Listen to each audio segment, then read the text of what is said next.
بجارهم قلبت ظاهر ما فيهم فبدأت شخصا آخر كي أتفاخر وظننت أنا أني بذلك هزت غنى فوجدت أني خاسر فتلك مظاهر.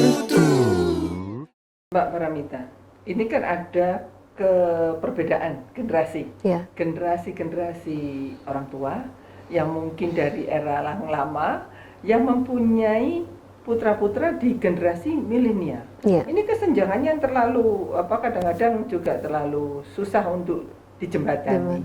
Nah, ini bagaimana caranya orang tua memperlakukan generasi milenial ini untuk supaya siap? Siap, ya, betul.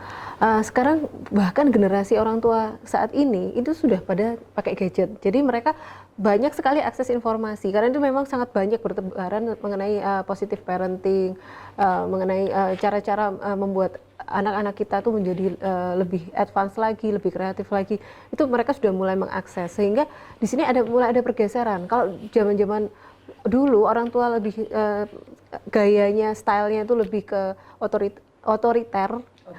Sekarang lebih demokratis, lebih otoritatif, jadi lebih membuat anak-anak ini bisa mandiri, dan tapi ya ada aksesnya juga, dalam artian anak-anak sekarang ini ada keluhan mereka tuh manja, kurang gigi, kurang suka proses, kemudian pengennya instan, belum lagi kecanduan gadget, gaya hidupnya hedon, karena mereka terlalu percaya diri, apa-apa merasa bisa dilakukan sendiri.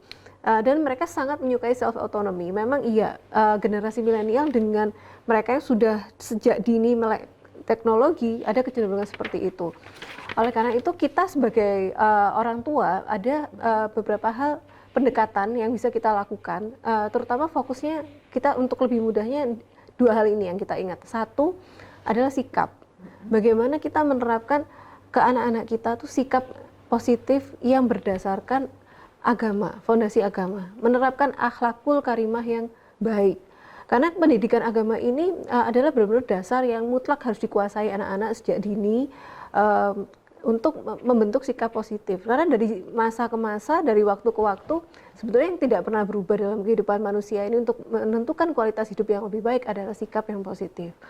Nah, contohlah kita kalau kita ambil ya hal-hal apa sih sebetulnya yang diperlukan seseorang untuk bisa jadi sukses. Satu, pastinya punya semangat, kegigihan, integritas, kemudian komunikatif, kolaboratif. Ini semua ada semua di dalam ajaran kitab suci Al-Quran. Tinggal kita sebagai orang tua memberikan pendidikan anak-anak kita berbasis agama dengan fondasi yang kuat, konsisten, dan tegas. Nah, yang kedua adalah kreativitas. Kalau dulu kita mungkin mengharapkan anak kita tuh jadi anak pintar ya nak, ranking 1, kalau bisa ranking 1, kalau bisa masuk sekolah favorit nih, nanti kamu jadi dokter aja, kuliah di kedokteran tuh kita sudah happy banget ya rasanya. Tapi sekarang sudah agak mulai bergeser. Memang profesi dokter ini masih jadi favorit. Favorit ya? Ya, masih jadi favorit. Tapi dari hasil survei ke generasi milenial, yang kedua itu sudah bukan PNS. Dulu kan pengennya jadi PNS gitu kan.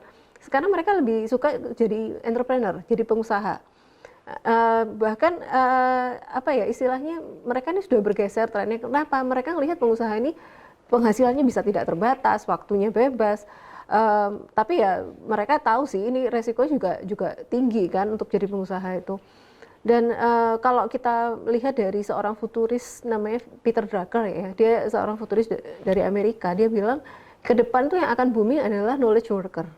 Jadi orang-orang yang memang bekerja, pekerjaannya itu melakukan aplikasi teori dan analisa terhadap data, kemudian mereka mengembangkan produk dan jasa yang kemudian bernilai tinggi. Jadi membuat inovasi-inovasi bernilai tinggi. Ini mereka yang benar-benar booming banget. Kemudian ini adalah profesi yang sangat diminati oleh anak-anak muda ke depannya.